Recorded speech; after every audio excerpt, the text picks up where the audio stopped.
இப்போ சமீபத்தில் கூட அண்ணன் சீமான் அவர்கள் வந்து கரூரில் நடந்த சம்பவத்தில் வந்து ஏவன் குற்றவாளியாக தாவேகா தலைவர் விஜய் அவர்களை வந்து சேர்க்காதன் காரணம் என்னங்கிற ஒரு கேள்வியும் முன் வச்சிருக்காப்புல. இப்போ சீமான் அண்ணனை பொறுத்தளவுக்கு என்னென்னா, கிட்டத்தட்ட ஒரு 15 ஆண்டு காலத்துக்கு மேலே அந்த கட்சியை நடத்திட்டார் அவர். நாம் தமிழருங்கிற ஒரு அமைப்பை ஏற்படுத்தி அதை கட்சியை 2013 மாற்றிட்டு இப்போ 26 எலெக்ஷனை சந்திக்க போகிறாரு. இதுக்கு இடையில நிறைய எலெக்ஷன்ஸ் அவர் சந்திச்சிட்டார்.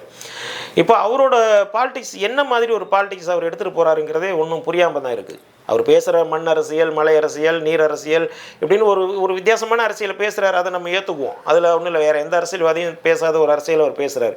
பட் அதில் என்ன பயன் இருக்குது அப்படின்னு ஒரு விஷயம் இருக்குது. அவர் பண்ணுற ஒரு அரசியல் இருக்குல்ல. இப்போ எல்லா எலெக்ஷனும் 234 தொகுதியிலையும் ஆட்களை நிறுத்துறாரு. எம்பி எலெக்ஷனாக 40 தொகுதியிலையும் ஆளை நிறுத்துறாரு. அதனால கண்ட பயன் என்ன? இதுவரை ஒரு கவுன்சிலர் கூட வின் பண்ண முடியாத ஒரு சூழல் அந்த கட்சியில் இருக்குது. அப்படிங்கும்போது அவர் ஒரு வித்தியாசமான அரசியல் எடுத்துகிட்டு போகிறாரு. இந்த கேஸில் விஜய் அவர் வந்து ஆரம்பத்தில் வரவேற்ற ஒரே அரசியல் தலைவர் சீமானன் தான். விஜய் அரசியல் கட்சி ஆரம்பிக்க போகிறான்னு சொன்ன உடனே என் தம்பி வரான் பார்த்துக்கலாம் அப்படின்னு சொன்னவர் அவர் தான்.